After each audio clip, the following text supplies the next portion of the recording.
চাকরি ছেড়ে নার্সারি দিয়ে ভাগ্য বদলেছে পটুয়াখালীর মেহেদী হাসান। বাবার হাত ধরে কৃষির প্রতি ভালোবাসা থেকে ৬ বিঘা জমি জুড়ে গড়ে তুলেছেন এক বিশাল নার্সারি। ৩,০০০ প্রজাতির চারাগাছ নিয়ে সাজানো এই নার্সারি থেকেই এখন মাসে আয় করছেন ১.৫ লাখ টাকা। আমি যেহেতু মধ্যবিত্ত পরিবারের ছেলে, আমার বাবা হয়েছে কৃষক, পড়ালেখার ফাঁকে ফাঁকে এই কৃষিকাজে সময় বাবার সাথে দিতাম।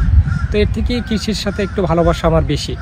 তো এই থেকে হচ্ছে চারা লাগানোর উদ্বুদ্ধ হয়েছে যে আমি বেশি হয়েছে যে বাবা যেহেতু গাছ লাগাইতো, তো আমি গাছ লাগানো আগ্রহী বেশি হয়েছে। পটুয়াখালী জেলার মেহেদী হাসান বিএ পাশ করে চাকরি নেন গাজীপুরের একটি পলিব্যাগ তৈরির কারখানায়। ৪ মাস চাকরি শেষে ফিরে আসেন নিজ গ্রামে। সরকারি চাকরিতে মোটা অঙ্কের টাকা লাগে, এই কারণে বাবার সাথে শুরু করেন ছোট পরিসরে নার্সারির কাজ। এখন একজন আদর্শ নার্সারি মালিক হিসেবে পরিচিত পেয়েছেন জেলা উপজেলায়। সে চাকরির দিকে চাকরি বিভিন্ন চাকরি জায়গায় গেলেই আপনি বিশেষ করে ঘুষ ছাড়া কোনো জায়গায় চাকরি লওয়া যায় না। এইটার থেকে যে পৃথক হয়ে যাইছে, এটা আমার চারতে সবচেয়ে ভালো। সর্বপ্রথম ৬৪% জমিতে ছোট পরিসরে নার্সারি শুরু করেন মেহেদী। চাহিদার ভিত্তিতে বর্তমানে নিজের নামে মেহেদী নার্সারি গড়ে তুলেছেন ১৮৭% জমি জুড়ে। ক্রেতার চাহিদার কথা মাথায় রেখে নার্সারিতে রেখেছেন প্রায় ৩,০০০ প্রজাতির ফলজ, বনজ, ঔষধি ও শতাধিক প্রজাতির ফুলের চারা। এ জায়গায় আমার নার্সারির বয়স ৩ থেকে ৪ বছর। এ জায়গায় আমার ৩ থেকে ৪,০০০ প্রজাতির মতো হয়েছে যে আপনার ফলজ, বনজ, ফুল, সবজি এসব ভ্যারাইটি আছে।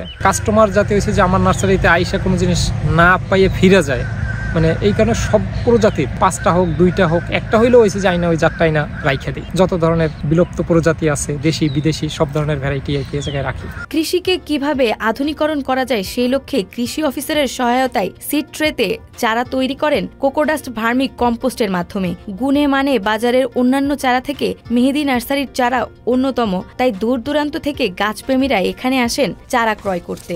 আমিও কিছু ছোটখাটো এখানে করছি, পেশা করছি, বাড়ির মধ্যে করছি, কিছু করছি, এর দেখা দেখি আমরা এই জিনিস করতেছি। আমার যত বাগান করছি সব চারা এই মেহেদী ভাইয়ের এখান থেকেই নিচ্ছি। দাম চারা, কাঁঠাল চারা, কম থেকে শুরু করে জানা যায় সব এখান থেকে নিচ্ছি। এগুলো দেখে আমরাও খুব খুশি। অনেক দূর দূরান্ত থেকে চারাগুলা, বীজগুলা তারপর আনার পর আমাদের এই জায়গায় অনেক স্থানীয় মাইসে এগুলা পায়, তো এতে আমাদের অনেক লাভবান হয়। আমি বিদেশি প্রজাতির গাছ বেশি সংগ্রহ করতে গিয়ে আমি জানতে পারলাম যে মেহেদী ভাই সুন্দর একটা নার্সারি করছে এবং সেখানে অনেক বিদেশি প্রজাতির গাছ সেখানে পাওয়া যায়। তো আমি এখান থেকে অনেক ধরনের বিদেশি প্রজাতির গাছ নিয়ে বাড়িতে আমি লাগাইছি। কৃষিতে তার সফলতা দেখে আরো অনেক শিক্ষিত যুবকরা এই পেশার দিকে আগ্রহী হবেন, এমনটাই মনে করেন স্থানীয় বাসিন্দারা সহ উপজেলা কৃষি কর্মকর্তা। সেই সাথে কৃষিতে ভবিষ্যৎ গড়তে চান এমন উদ্যোক্তাদের জন্য কৃষি অধিদপ্তরের সর্বাত্মক সহযোগিতা রয়েছে বলে জানান তিনি। আমরা বাউফল উপজেলা কৃষি অফিসের পক্ষ থেকে এদিকে বিভিন্ন বিষয়ে প্রশিক্ষিত করেছি।